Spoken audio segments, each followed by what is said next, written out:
What's going on, everybody? Welcome back to College Football Talk with Peter Burtonette. And today, the Big 12 Conference announced their 2024 football schedule. So we're going to be taking a look over that and really giving 5 games that stand out the most to me and that I'm most looking forward to. But before I do that, if you go on to enjoy this video, please feel free to leave a like, consider subscribing to the channel, and turn on those post notifications so you're always up to date whenever I post. But let's dive straight into it. And first things first, the first game in the Big 12, the new look Big 12 conference, will be Baylor at Utah on September 7th. It's week 2 of the season, and I think it also kind of provides a little bit of an entertaining game. I think Baylor, didn't have the greatest season last year in the Big 12, but they're going to be going up against a tough Utah team that had a lot of injuries and had a disappointing season as well. So two teams kind of looking to get off on the right track. I think this should be an entertaining game to watch. I think the Utes are a team to keep an eye on in the conference, and Baylor has certainly turned things around before, so it's just a matter of if they can turn things back in the right direction again. And so that's the first game in Big 12 play. I think it's a pretty easy selection for the game that most fans will be tuning into first as we get into this new look Big 12. Then at number 4, it's the first iteration of the Holy War, the matchup between BYU and Utah as a Big 12 matchup. That'll be taking place on November 9th. So those are kind of a couple of games. And then before I get into the top 3, because these are the big games in the Big 12, and the other thing too, before I get into this point, the Big 12 is going to be potentially the most entertaining conference in college football. I think you're going to look at the Big Ten and the SEC as the powerhouse conferences. And I think in the ACC, it's a bit top-heavy with teams like Florida State and Clemson. But I think the Big 12 is going to be the most entertaining, and I think there's a couple reasons. For one, it kind of brings a bit of that Pac-12 feel. I mean, you've got Arizona, Arizona State, Utah, Colorado, and just kind of that Pac-12 feel. BYU also being a Mountain West area team. And so I think it'll have some of that. And then the Big 12 has been highly competitive as well. Obviously, Oklahoma and Texas have often run things, but you look at just a couple years ago, just 2 years ago, when TCU won the conference over Kansas State in that game. And so I think the Big 12 is also highly competitive. I think there's really probably 5 or 6 teams that have a legitimate chance to win the conference this year, and that's just including the teams that are kind of riding, higher expectations. I think really there are a few teams that maybe could make some noise this year. But 2 of those teams that I think you should keep an eye on, and they face off just before the end of the regular season, November 23rd, and that's Texas Tech at Oklahoma State. I think Texas Tech made some strides this year, and obviously Oklahoma State with the Doak Walker Award winner, Ollie Gordon, who had a phenomenal year, really burst onto the scene as a freshman this year. So that's kind of an honorable mention matchup before we get into this top 3. And at number 3, I have Arizona at Kansas State, September 14th. It'll be Arizona's first game in the Big 12, coming over from the Pac-12. And yes, they lost Jed Fish to Washington. And, I imagine a couple of coaches will be following him out there and maybe a few players as well. But they have a huge win of holding on to quarterback Noah Fifita, who had a phenomenal year, and then wide receiver Tatoira, I think I said that right, McMillan. And so that 1-2 punch at quarterback and wide receiver will be huge for the Wildcats. And interestingly enough, this is a Wildcat matchup because Kansas State, yes, they took a step down from winning the Big 12 a couple years ago. I misspoke earlier when I said that TCU won. TCU was the team that made the playoff. Obviously, Kansas State won the conference. And so this is a matchup between 2 teams who had really good records this past season. Arizona went 10-3, and then Kansas State went 9-4.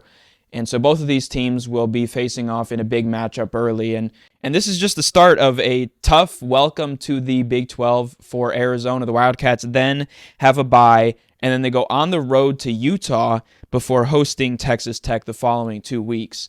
So this is a big game for Arizona. I mean, I think they are still, even with the loss of head coach Jed Fish, I think they are still a contender to win this conference, and because of an expanded 12-team field, have a chance to make the playoff. Because this is a season where one loss, certainly, if you're in one of these Power 4 conferences, ACC, Big 12, Big 10, or SEC, if you have one loss, you're almost a shoo-in.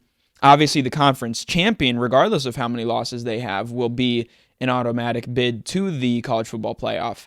And so you look at these games, if Arizona, especially in these games, these are their big games of the year, the schedule kind of eases off a little bit after that. If they can win 2 of these 3 games, they're in a really good position. If they can sweep, I think they're a serious contender to not only make the college football playoff, but potentially make some noise. If they go 1-2 in these 3 games, and again, I think the big one is going to be the one at K-State to get things started and set a tone. You can go into Manhattan that first week and win. I think that's huge. But overall, Arizona and Kansas State as well, their schedule, obviously they're going to have the Sunflower Showdown against Kansas later in the season, which I believe they play at home. Talk more about Kansas later. They actually will not be playing their games in Lawrence this year. Some breaking news also today. That wasn't too surprising because of the renovations, but again, more on the Jayhawks in a bit. But I think Kansas State, it will be tough. They have some heavy losses in this offseason, especially quarterback Will Howard, who transferred to Ohio State. But I do think Chris Kleeman has set up the Wildcats in Kansas to have some success. So that's my number 3 game this year. And then number 2 is Utah at Oklahoma State. I believe this one's also early in the season because the next week after this game for the Utes, they play that home game against Arizona. So yeah, I think this is week 3 or 4 of the season. And so Utah, again, I think the question for the Utes, they've been a Pac-12 not only contender, but they won it in two straight seasons in the 2021 and 2022 seasons. Injuries kind of hurt the Utes this past season, but they have Cam Rising and others coming back to Salt Lake City this year. And so I think this is a big game. And I already mentioned Oklahoma State. I think these are 2 teams that are going to be right in that fringe area. If either one can win the conference, it won't matter. But I think both teams are in a position where they could finish with a couple of losses. And if they're quote-unquote good or quality losses, I think they'll have a solid shot to get in the playoff as one of those final at-large bids, at the 10 or 11 spot. I think 12 is probably going to go to a non-group of 5, the highest-ranked non-group of 5, or Power 4 now, conference champion, a team like a Liberty this past season, or teams that were contending, Tulane, SMU, those sort of teams. Obviously, SMU in the ACC now, but regardless, this is a big matchup. Again, it's early in the season, sets the tone. Whichever one of these teams win will be in a better position to potentially make the playoffs. So a big game here. Really good running back Ollie Gordon for Oklahoma State, and I'll have to check, and I'll put up on the side of me here in post who's coming in to run the ball for the Utes, because they've done a pretty good job of getting some good running backs over the last decade or so. But that leads in to the final game. And of course, the road team in this one is going to bring attention in every game that they play. And I think you probably know who I'm talking about. Maybe, you saw it in the thumbnail, depending on how I go with that. It's Colorado at Kansas. And I think there's a couple of reasons for this one. Number one, it's the just attention that Coach Prime brings.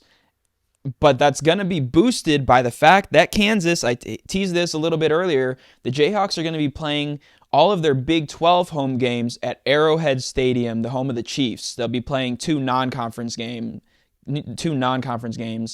at Children's Mercy Park, the home of Sporting KC, the MLS team located in Kansas City, Kansas.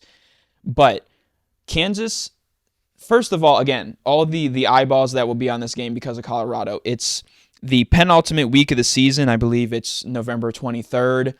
And this game, all the eyeballs will be there on TV anyways, but I think it'll also bring a big crowd, a potentially electric crowd for this game.